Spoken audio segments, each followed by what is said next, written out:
taking a dagger to the soft underbelly. How the West has opened yet another front against Russia's Central Asia has become a key focus for the EU and the US in their ongoing attempts to weaken Moscow in the first half of 2023. Both the European Union and the United States were noticeably active in Central Asia, which is regarded by some as Russia's soft underbelly. Many Western European and American politicians and diplomats frequented the region and attempted to pull the ex-Soviet republics of Kazakhstan, Tajikistan, Uzbekistan, Kyrgyzstan, and Turkmenistan over to their side in the ongoing conflict with Moscow. The West wants to convince those states to support sanctions on Russia and block parallel import to the country. It has promised compensation for financial losses. Moreover, Western European leaders see the likes of Kazakhstan as a source of natural resources that could potentially replace Moscow. With all this recent attention, Central Asia is becoming increasingly aware of its own political importance. But will this lead it to break ties with Russia, as the West hopes? Frequent guests. Last week, the 10th EU Central Asia high-level political dialogue was held in Astana, the capital of Kazakhstan. This rather minor diplomatic event was devoted to creating roadmaps for the resolutions adopted at the much larger summit attended by Central Asian leaders and the President of the European Council, and held in the Kyrgyz city of Cholpanata in early June. Over the past year, visits by the President of the European Council Charles Michel to Central Asia, a region which until recently has been of very little interest to Brussels, have become regular. The very first EU Central Asia summit attended by the Belgian took place Kazakhstan less than a year ago in October 2022, just 8 months after the start of Russia's offensive in Ukraine. The next summit, involving the leadership of the EU and the 5 Central Asian countries, will take place in Uzbekistan next year. It may look like this year event is a response to the inaugural China Central Asia Summit held in Xi'an in the second half of May, but in fact, Beijing seems to be lagging behind its Western European competitors, who held the EU Central Asia Economic Forum in the city of Almaty, Kazakhstan. At the same time, there was attended by high-ranking representatives of their governments along with people from the European Investment Bank, the European Bank for Reconstruction and Development, the OECD, and private organizations. Kazakhstan, Kyrgyzstan, and Tajikistan were represented by their heads of government. The Uzbek delegation was headed by the Deputy Prime Minister, and the Turkmen delegation was led by the Minister of Finance and Economy. Representatives of the U.S. State Department have also made a considerable number of trips to Central Asia. In February, Secretary of State Antony Blinken visited Kazakhstan and Uzbekistan. His assistants at the Bureau of South and Central Asian Affairs, Donald Liu and Udra Zaya, have also frequent guests in the region. In March, EU sanctions envoy David O'Sullivan visited Kyrgyzstan. In April, he made a working visit to Kazakhstan and Uzbekistan accompanied by Elizabeth Rosenberg, Assistant Secretary for Terrorist Financing and Financial Crimes at the U.S. Department of the Treasury. Interaction between Washington and Central Asia occurs within the framework of the C5+1 format.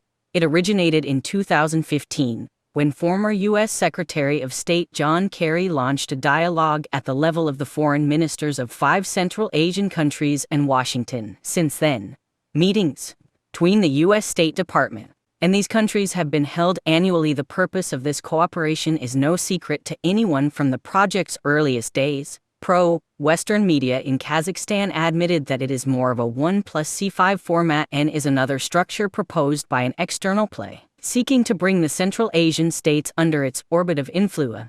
But why have contacts between the West and Central Asia become so frequent and regular recently? Old ties, new goals. After the start of Russia's military offensive in Ukraine in February of last year, the US and the EU introduced several packages of sanctions against Moscow, including restrictions on the import of hundreds of goods from Western countries. In response to the restrictions, the Russian authorities legalized parallel imports, i.e., without the permission of the trademark owner. Such trade from Russia's neighboring countries increased the 100-fold, and by the end of last year, 2.4 million tons of goods worth over $20 billion had been brought into the country using this mechanism. According to Kazakhstan's edition of Forbes, exports from the country to Russia rose by 25% sent last year compared to 2021. The Financial Times indicates that the number of washing machines exported from Kazakhstan to Russia rose from 0 in 2021 to 100,000 in 2022. The export of computer equipment, monitors, and projectors amounted to $375.4 million, and shipments increased more than 400 times over the past year, a Kazakh journalist reported at the end of April. Speaking at an exhibition in the capital of Uzbekistan, Russian Minister of Industry and Trade Denis Mancharov noted that the trade turnover between Russia and Central Asia had increased by 15% last year and amounted to over $42 billion. Central Asia is one of the world's leading regions when it comes to the growth of trade with Russia. For example, trade turnover with Uzbekistan has grown by more than 25%. It is impossible to say that this growth is only due to parallel imports, however. Such a surge has never been observed previously. Indirect evidence shows that the Central Asian countries are trying to get the most out of the opportunity to meet Russia's import needs. In April, the region's warehouses were almost completely full and rental rates increased several times. By the beginning of spring, demand from Russian companies increased by 40 to 50%. To almost 400,000 square meters at the time. The business media unanimously concluded that this was directly tied to setting up logistics chains for parallel imports to their huge neighbor. Thus, the US and the EU are doing all they can to prevent Central Asian states from being Russia's main partners in avoiding sanctions, noting that in 2022 exports of goods from the EU to Kyrgyzstan increased by 300% in general and by 700% in the field of advanced technologies and dual-use items. Kyrgyz political analyst Azamat Osmanov has pointed out that Brussels is growing irritated. Western representatives do not believe that the consumer appetites of the Kyrgyz people have suddenly grown to such an extent. Expert said.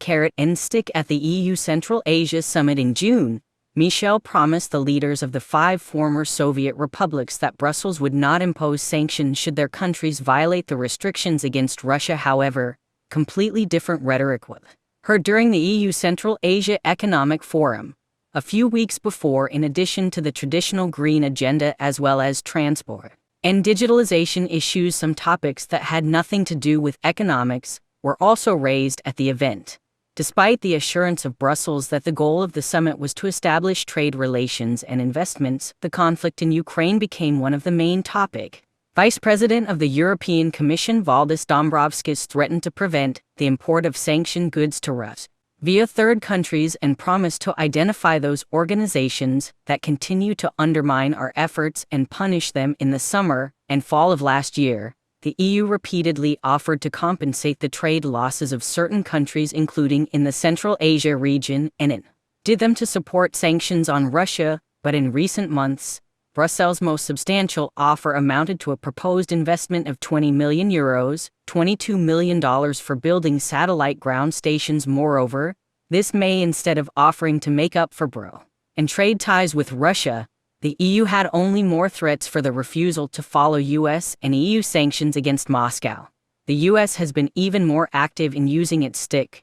Back in April, its Department of Commerce imposed export restrictions against companies from Russia, China, Uzbekistan, Armenia, and other countries for trying to evade export controls and purchasing American goods for the needs of Russia. Following this, the European Commission also proposed sanctions against companies from several countries, including 2 Uzbek and 1 Armenian, for supplying dual-use items. The efforts of the EU and the US have partially influenced Kazakhstan, which has introduced several bans on parallel imports in April. To avoid secondary sanctions, Astana launched a tracking system for all goods brought in and out of the country. This has also complicated deliveries from Uzbekistan to Russia, since the car travel via Kazakhstan. As a result, supply chains are moving to Kyrgyzstan, China, and the UAE, and the cost of the affected imported products in Russia may increase by 10 to 12% at the end of May. Russian Deputy Foreign Minister Mikhail Galuzin warned the Central Asian countries they face significant losses should they follow through with sanctions. He stressed that the Russian side does not dictate foreign and domestic policy to other states, but only in those cases when it does not go against mutual obligations, including those within the framework of The CSTO, a military alliance, the EA, EU and EU-esque trading bloc, and the CISA group for former USSR member. He expressed confidence that the Central Asian states are well aware of this. The artificial destruction of ties with Russia can result in more serious damage than the expenses from the notorious secondary sanctions, he said at the Central Asian Conference of Valdai International Discussion Club. Are things really that bad? Russian political analysts believe that Central Asia will remain important for the West not only in terms of anti-Russia sanctions, but also as a springboard for possible future military action against Moscow. The West is interested in deploying its military bases in the Central Asia region to threaten Russia's soft underbelly. Moscow is not prepared for major military action here, unlike at its western borders, where the enemy usually comes from, warns Maxim Kramarenko, head of the Institute of Eurasian Policy. This may be a springboard used for posing a real threat to Russia. So far, this warning sounds premature since the West cannot even force the region to fully comply with sanctions. Central Asia reaps huge benefits from the current economic situation, whereas if it refuses to cooperate with Russia, it's the countries within its own region, and not Moscow, that will suffer the main blow, says Central Asia expert Azamat Osmanov. Russia receive electronics, agricultural products, medicine, spare parts for cars, and other technology through these countries. If it becomes possible to ban these goods, the Russian market will quickly feel the shortage, but Central Asia will lose out more. Russia can also supply these goods via other post-Soviet republics, not to mention China and Turkey, he said. Moreover, according to Alexander Nyazev, Doctor of Historical Sciences and a leading researcher at the MGIMO Institute of International Studies of Russia's Ministry of Foreign Affairs, the severe consequences that Western countries threaten Central Asia with are greatly exaggerated. The threat of US and EU secondary sanctions and their probability are exaggerated, and so is their significance. In political terms, such sanctions against any country in the region would automatically make that country join the camp of Western opponents and make it a closer ally of Russia and perhaps China, the expert believes. He adds that the West's attempts to turn the countries of Central Asia against Russia, as it happened with Ukraine, will not be successful. An uneasy future. The West may not currently have the ability to drag Central Asia over to its side, but this does not mean that it will give up on such attempts in the future. In this respect, Western countries are using their traditional soft power tools, non-government organizations, NGO and media outlets. In Bishkek alone, 18,500 such organizations are registered. Contrary to the constituent documents, many of them interfere in the political life of the country, including by financing the organization of political rallies in Kyrgyzstan, says a note to the draft law on the tightening of control over NGO that has been submitted to the Kyrgyz parliament. The concern of local parliamentarians, however, hasn't stopped the work of these cutouts.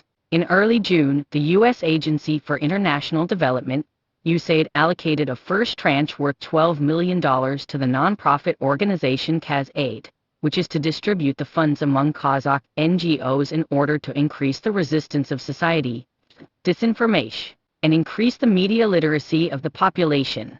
This is the first installment of the planned $50 million package indicated in the program's budget estimate. Moreover, another $15 million was spent on USAID projects in Kazakhstan in 2022.